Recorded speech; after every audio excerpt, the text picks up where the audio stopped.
everybody, how's it going? We are kicking off the fall with a series called Stretch. So I thought, what better way to kick off the series than with a group stretch? So who's with me? In your chair. Get it up top. Get the toes. Oh, that was pretty intense. Do you guys maybe you get stretch breaks in school or anything like that? I don't know. Maybe Revive is this special place where you get little stretch breaks from your chair. But anyways, as physically demanding as that was, I doubt anyone's gonna wake up sore tomorrow because of that, workout. But just in case, here's my advice: stretch. Little fitness lesson for you here today, free of charge. But stretching before and after a workout helps your muscles stay flexible. Now, some people, they're just born more naturally flexible than others, but even those of you who think that you're as flexible as a brick wall could become more flexible with practice. It really is that simple. If you want to become a more flexible person, you need to start stretching, which, fair enough. It can be difficult or even painful when you're just getting started, but if you commit to stretching regularly, it gets easier and you become more flexible. It might even improve your health a little bit because, well, let's be honest. Because I am such an incredible specimen and I care about your well-being, I've got some more health tips for you. You can just take them, store them in your back pocket, take them home with you.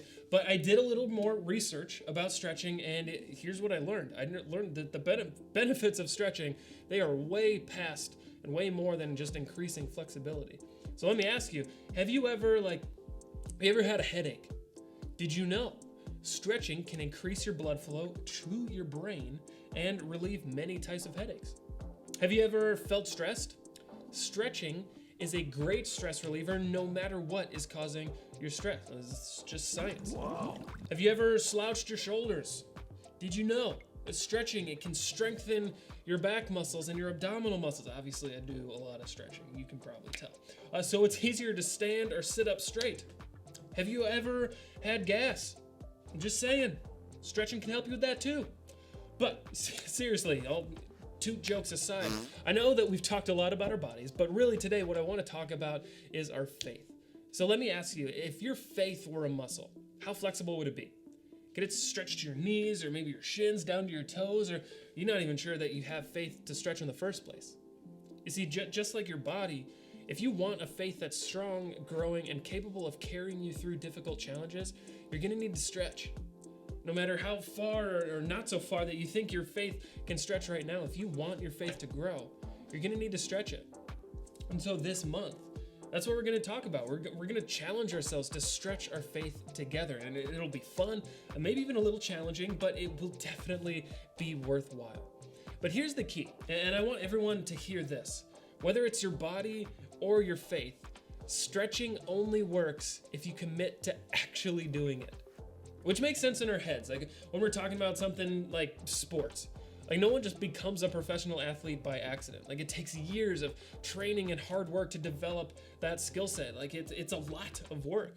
And there are plenty of people who want to be professional athletes, but they just aren't willing to put in the work, and so they just end up pretty average, which is a shame for those people. It's definitely not what happened to me. Like I honest moment with Jeff. I had numerous contract offers, and to be honest, I still do. But the good Lord called me to a life of ministry, and so here we are. That's my story. No, but seriously, for a lot of us, we do the same thing with our faith. We want results, but we don't want to commit to regularly doing the work that would stretch our faith. Like we might be excited about following Jesus, but after a few days or weeks or even months, like our commitment, it slowly decreases along with our excitement. And now, what I want us to do next, I want us to open up our Bibles. Because I feel like if we're trying to stretch our faith, it's definitely the place to start. And what's so cool is that when you talk about stretching our faith, like there are so many examples and stories of people in the Bible whose faith grew after they committed and stretched themselves. And one of those people, it's someone who we've talked about before. It's a guy named Paul. And Paul, he experienced a major life change when he met Jesus. And while Paul's coming to faith story, if you know anything about it, it's different than yours. But how he commits to pursuing Jesus, it doesn't have to be different. You see, Paul, he used to hate Christianity so much. Like, he was responsible for just threatening and arresting and imprisoning and even killing many early followers of Jesus. But when Paul met Jesus, everything changed. Like, he turned away from what he used to believe about Jesus, and he quickly became one of the most well-known leaders of the early church. Like, Paul's life changed almost immediately because of Jesus. But going back to the professional athlete analogy, Paul, he didn't just have that life change and then decide like he was just gonna settle for average.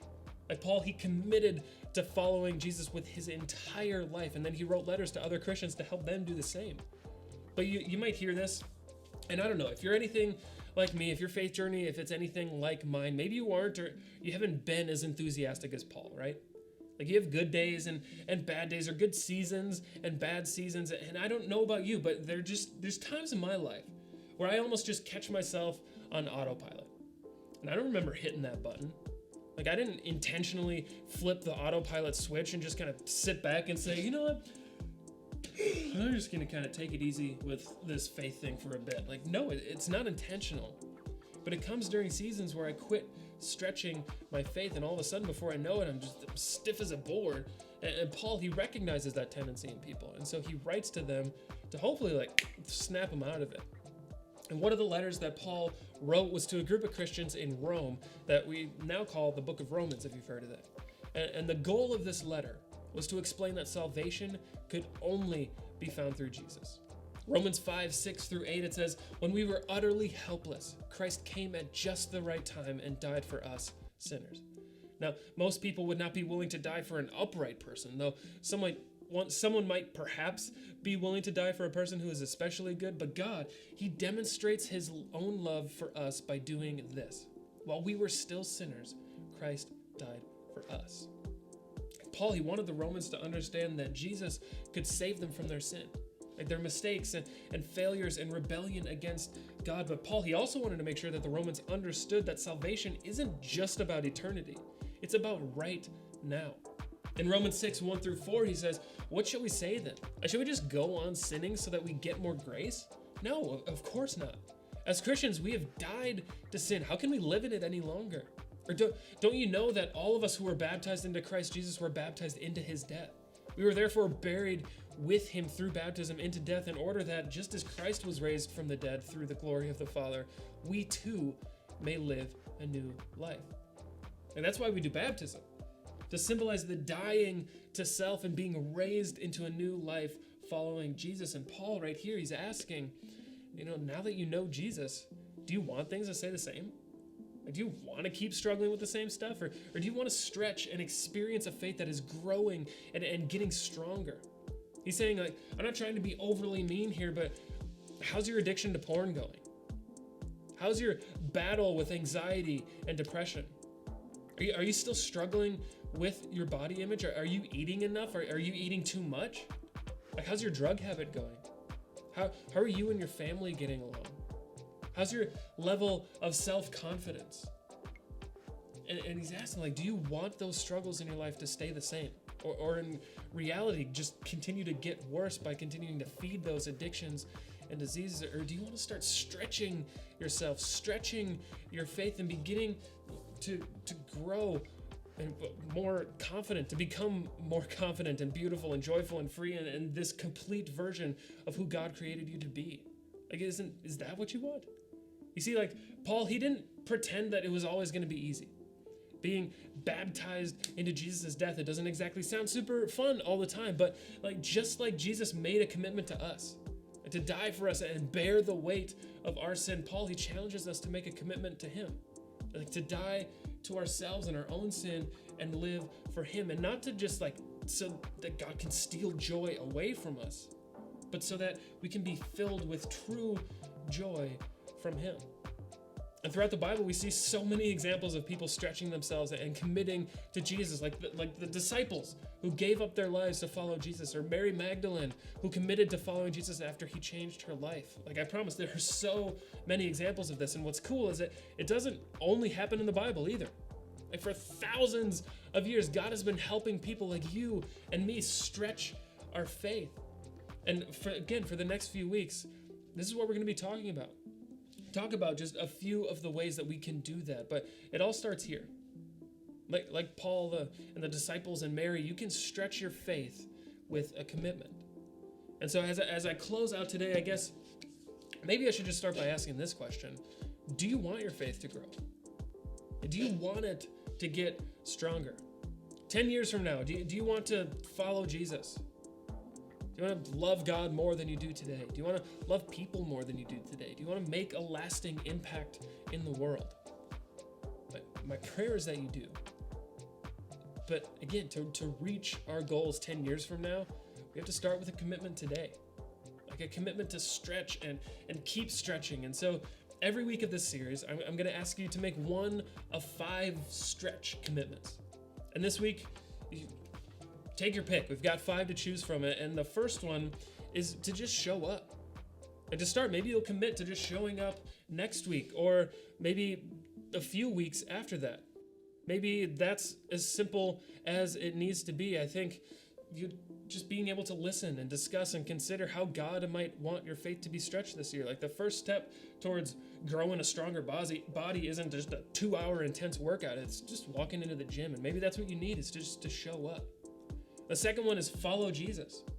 Like if you've never made the commitment to follow Jesus before, today it might be a great day to start. Or maybe you made a commitment to Jesus once before, but recently your excitement has faded and you've just found yourself on autopilot. Like if that's you, today is the day to get back in the game. No matter how many times we forget our commitments to God, He never forgets His commitment to us. Like I love this quote by one of my favorite pastors, Greg Speck. He says, "It doesn't matter how many steps you take away from Jesus, it only takes one to get back." And the third commitment is to just love God. And maybe you already love God and you're pretty committed to following Jesus, but you want to grow in your relationship with God. Maybe you want to spend more time with God, or you're tired of struggling with the same mistakes over and over again. And we'll talk more about how we can do this in the coming weeks, but today maybe you can commit to growing in your love for God. The fourth one is love others. Maybe you'd say that your relationship with God isn't the issue, and maybe you need to learn how to love other people better. After all, Jesus said in many different ways that if we're going to love God well, then we have to love each other well. Maybe the best way for you to stretch your faith right now is to ask God for the help that you need to care about others or to love someone that you struggle to love. And then the last one, the fifth commitment, is just to ask questions. And maybe, honestly, maybe you're not ready to make any of these commitments right now, and that's okay. Maybe you're not a huge follower of Jesus, or you just have questions. And so if you have those questions or doubts, or you just want to know more about who God is and who He created you to be and what it means to follow Jesus, this is a safe place for those questions. You may not find every answer that you're looking for, but there might be something new for you to discover. And again, I can't promise that I'll have the answer to every single question right off the bat, but I can commit and promise to finding those answers along with you and helping you discover something new. And so let me just say, whether you've never made a commitment to Jesus before, or maybe you've made commitments and then haven't quite followed through, every day, including today, is a new opportunity to start. And remember, it doesn't matter how many steps you take away from Jesus, it only takes one to get back. And I don't know about you, I just feel like during the season of coronavirus, it's been super easy to just sit back and click on autopilot. And so, I don't know, let's flip the switch. Let's make a commitment together. Because if you want your faith to grow and be strengthened, it's not going to happen overnight, but it does have to start somewhere. And it can start today with a simple stretch. So what commitment are you going to make?